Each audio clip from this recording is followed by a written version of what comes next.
Setelah beberapa lama, Mbak Tamin angkat boneka santet itu.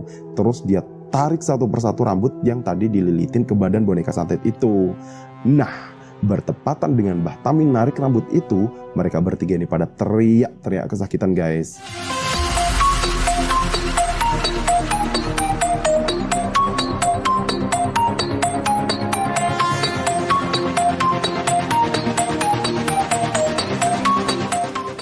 Assalamualaikum warahmatullahi wabarakatuh. Halo, piye kabar guys? Api-api KB yo.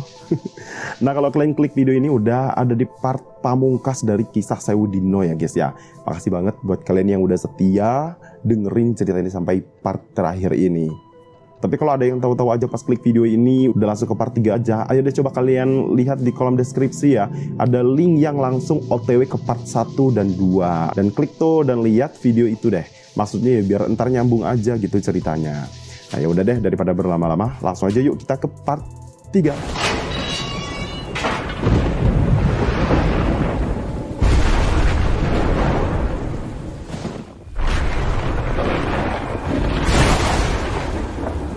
Waktu Dela lagi menghajar Sri habis-habisan, tiba-tiba terdengarlah suara deru mobil yang masuk ke halaman rumah itu guys. Dan berhenti tepat di depan pintu rumah. Lalu keluarlah seseorang dari dalam mobil itu dan masuk ke dalam rumah. Dela dan Sri sama-sama dia menanti siapa yang datang dan jalan ke arah mereka itu. Nah, dan pas pintu dibuka, ternyata sosok itu adalah Mbah Krasa guys. Nah, waktu Mbah Krasa ini datang, entah kenapa sikap Dela ini berubah 180 derajat guys. Dia itu jadi takut banget dan deketin Mbah Krasa sambil nunduk-nunduk ketakutan. Nah, dari tatapan matanya, Mbah Krasa itu kayak kecewa banget gitu loh guys sama si Sri itu. Nah, dia itu kecewa kenapa si Sri ini kok nggak mau nurut sama apa yang udah diperintahin oleh Mbah Tamin. Mbah Krasa akhirnya nyuruh pegawainya ya waktu itu ikut nemenin dia buat nganter Sri ke kamarnya. Sementara dia itu masih ada urusan sama Dela. Nah, nggak lama kemudian Mbah Krasa masuk ke kamarnya Sri. Dan entah kenapa tiba-tiba beliau itu mohon-mohon banget pertolongan dari Sri ini guys. Jadi ini ya kayak beda 180 derajat juga ya Mbah Krasa ini. Dari yang kesehariannya itu anggun, tegas, berwibawa kayak kesannya tough gitu.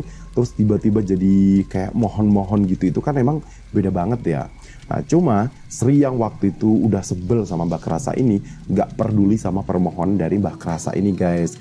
Sri itu malah bilang kalau ternyata Jumat Kliwon itu bukan wetonnya Dela, melainkan wetonnya orang yang menyantet Dela. Dan Mbah Krasa itu mau matiin penyantet itu dengan perantara Sri dan Dini, dimana Sri sama Dini ini punya weton yang sama dengan penyantet itu.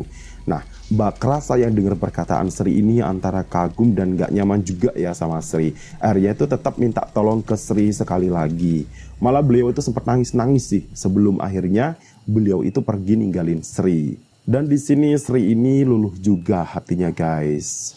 Paginya Mbah Tamin dan Dini ini tiba. Mereka itu ternyata habis ngambil buhul terakhir di satu tempat yang mereka dapat infonya itu dari Dini waktu si Dini ke alam gaib itu nah. Nah, Sri pun dipanggil ke ruang tamu guys. Di sana itu udah ada Mbah Tamin sama Dini. Di depan mereka, di atas meja tuh ada satu kotak. Dan waktu dibuka, di dalam kotak itu ada satu pasak jagor alias boneka santet yang di perutnya itu terlilit rambut. Persis kayak pasak jagor yang didapat Sri pas dia gali di bawah pohon beringin itu. Nah, waktu itu Mbah Tamin ini ngambil sedikit rambutnya Sri dan Dini guys. Terus beliau lilitin juga di perut pasak jagor itu. Mbah Tamin bilang nih, malam ini mereka akan melakukan pelepasan santet terakhir. Malamnya, ritual pelepasan santet ini pun dilakukan guys. Di belakang rumah itu udah disiapkan 3 buah lubang yang gak terlalu dalam sih.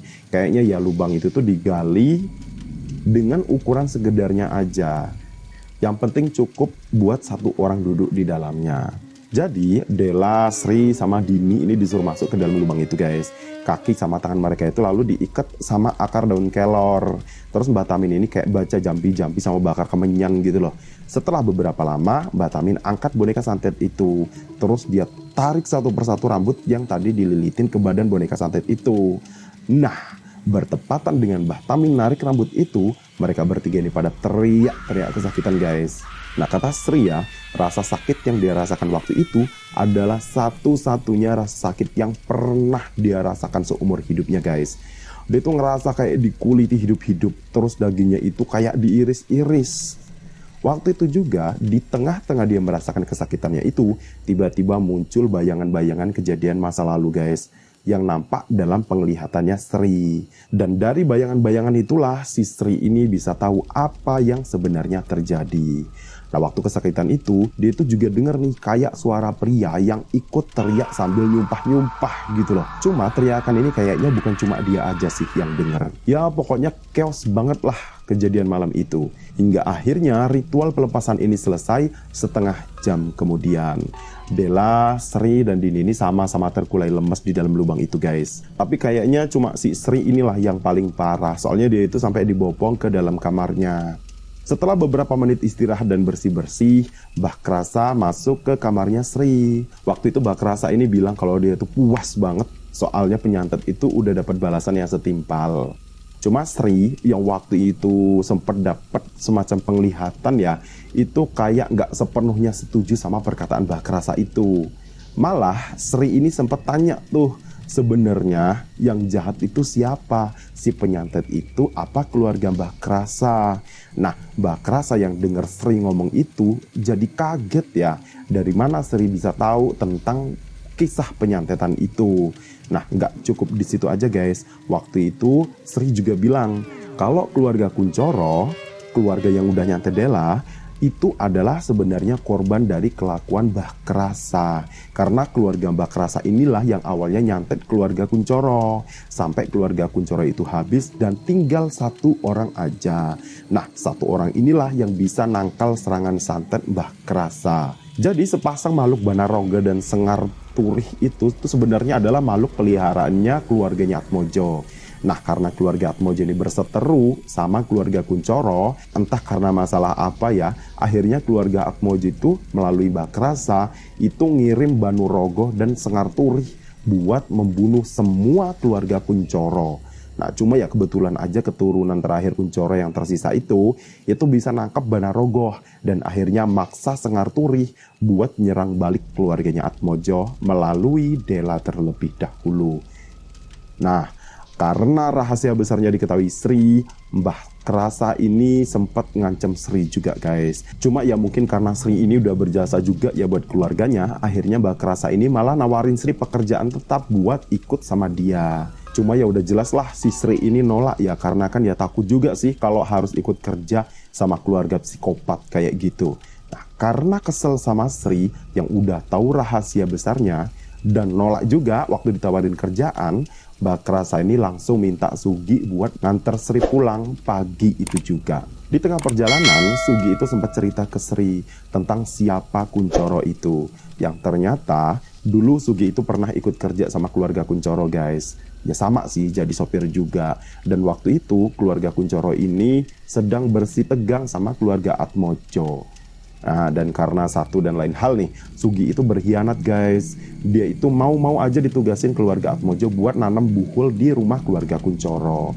Dan setelah itu, satu persatu keluarga Kuncoro itu tewas mengenaskan. Tinggal tersisa satu yang kemudian balikin santet itu ke keluarga Atmojo. Nah Sugi ini katanya waktu itu ngerasa nyesel banget guys, udah ngehianatin keluarga Kuncoro. Cuma waktu itu dia itu gak bisa berbuat apa-apa ya guys, soalnya waktu itu dia juga ada di bawah ancaman Mbah Tamin. Selesai sudah mulai dari part 1 sampai part 3 ini. Bener-bener cerita yang luar biasa ya guys ya. Gak kebayang aja sih kalau kita ada di tengah-tengah hutan terus harus ngurus orang dengan kondisi kayak gitu. Aduh, mending skip aja lah.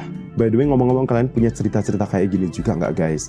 Ayo dong, bagi cerita kalian ke email kami, biar nanti kami bahas cerita kalian di sini, biar kita rasain sensasi cerita kalian itu rame-rame di sini daripada dipendam sendiri ya kan? Ya oke lah, sampai di sini dulu pertemuan kita hari ini ya. Sampai ketemu di video-video selanjutnya. Saya Abi Radwa pamit undur diri. Salam.